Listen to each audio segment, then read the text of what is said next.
Tiny Qatar is all geared up for the biggest football spectacle in the world.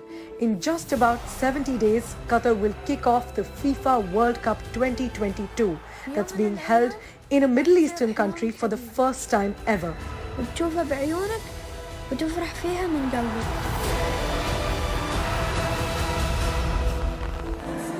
The dress rehearsal of the venue of the FIFA World Cup final is completed.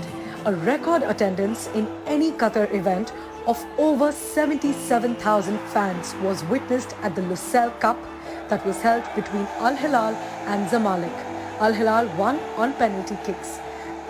The Lusail iconic stadium lit up like a lantern to give fans a representation of what the FIFA World Cup final would look like on December 18th. The Qatar World Cup will be held from November 20th to December 18th, and it will have 32 teams participating. The country is saying that they have enough to accommodate more than 1.3 million people that are being expected to attend this event. Remember, the population of the country is just around 2.9 million. So the people expected to come for the FIFA World Cup are 1/3 of the country's entire population. And to put that in perspective for you, Qatar is a really small country. And to put that in a picture, it's just 1/5 of the size of the Delhi National Capital Region. The country is saying they are organizing fan villages, accommodation in flats, villas, accommodation in cruises like the one that we're sitting in right now, but of course in much larger sizes. Those cruise hotels will also be made available. And just in case you can't find any of these accommodation means, you can also take the shuttle flights that will be arranged from Sharjah, Dubai, Riyadh and other neighboring countries from Qatar, so that tourists and fans can fly to and from Qatar to witness the match here. There are 8 stadiums that have been built. The main one, the one that will have the final, is called the Lusail Stadium. It's in the shape of a bowl. Other than that, there are 7 other stadiums. The Lusail Stadium can accommodate 80,000 people, while the other stadiums can accommodate 60,000 each. All of these stadiums together will host the FIFA World Cup 2022, and the Qatar government is also saying that all of these stadiums will actually be recycled. Some of them will be dismantled.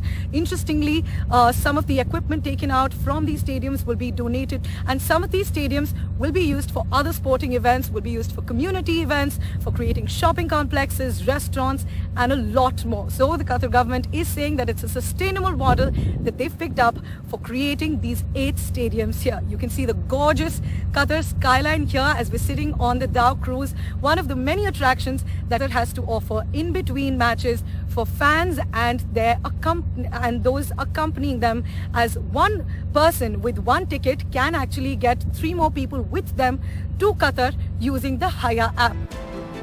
A unique venue at the Qatar World Cup is the 974 Stadium that's named after the country's code and the design, as it's built with 974 shipping containers and recycled steel. While the heat will be literally on during the FIFA matches, the fans don't have to sweat over the soaring temperatures in the desert country, thanks to these perforated seats at the stadiums that ensure cool air flowing under each of the thousands of seats. Through the World Cup, Qatar aims to present itself as a football and sports destination of the world, with a vision to host the Olympic in the years to come.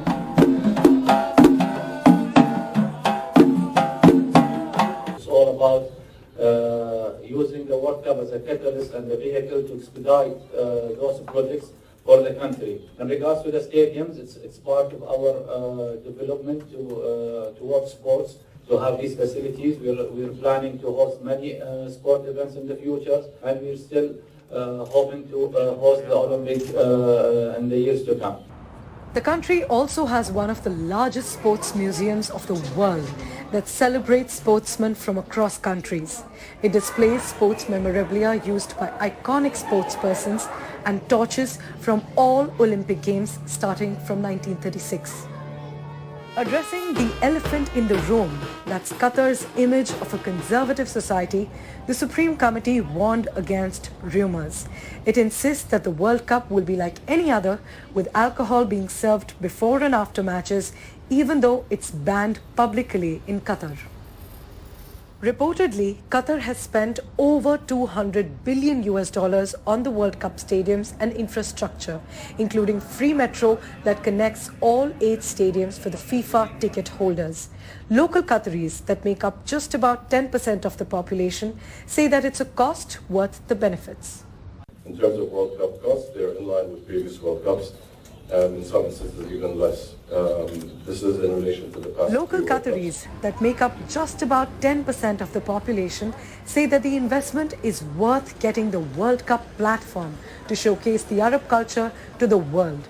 They're confident of Qatar performing well, even though it's just their first time. How do you feel that your country is the first in the Middle East to host the FIFA World Cup? We are proud to have a lot of countries, a lot of cultures here in Doha. So we are waiting for all of the people here. Which country are you supporting? Our country, sure. Qatar. You're supporting the Sure, Qatar yes. football team, but it's the first time that they're playing. Yes. So, So we'll be in the first day, inshallah, with Ecuador. Yeah. how do you think this will promote Qatar at the global stage? How do you think the World Cup will help Qatar? Will help in a lot of things, inshallah. And how to show people, the Arab countries, how they are living and their food, their lifestyle. So inshallah we can tell the world about our lives.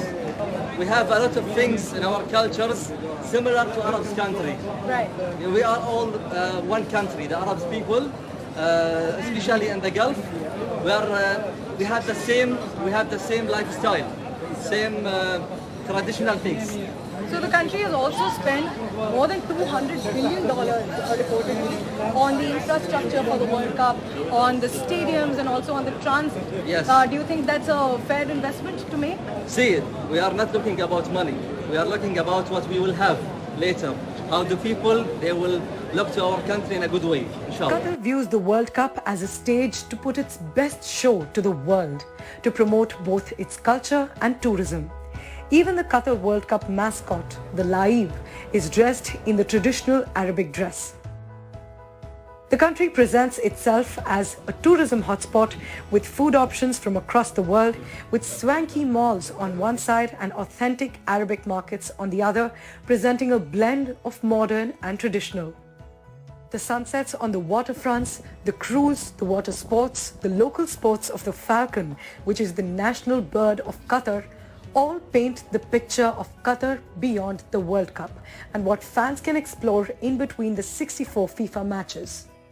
The country is home to lakhs of expats, including over 20% Indians in their population, and the World Cup vision aims at boosting employment and the economy.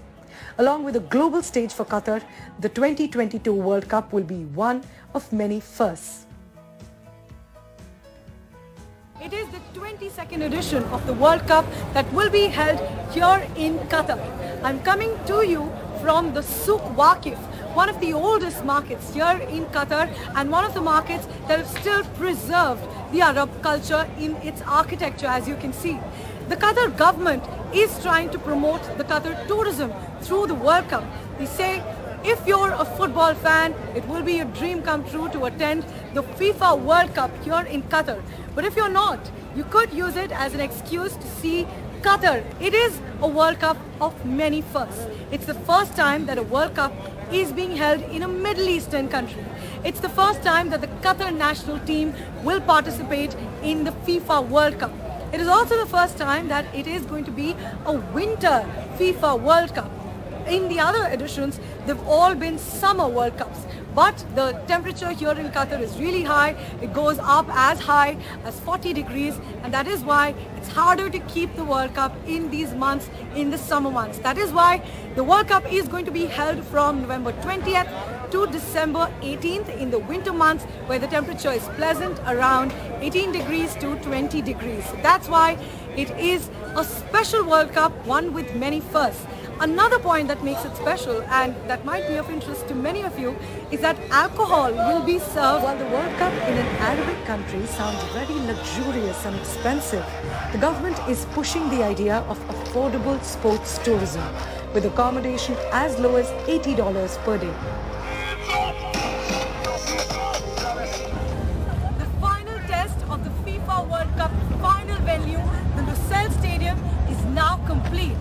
With just over 2 months left for the FIFA World Cup here in Qatar, Qatar and Qataris are getting ready to host more than 1.3 million soccer fans from across the world. Qatar is viewing this as an opportunity to promote and establish the Qatar tourism and the Arabic culture at a global stage. In Qatar, this is Priyanshi Sharma for NDTV.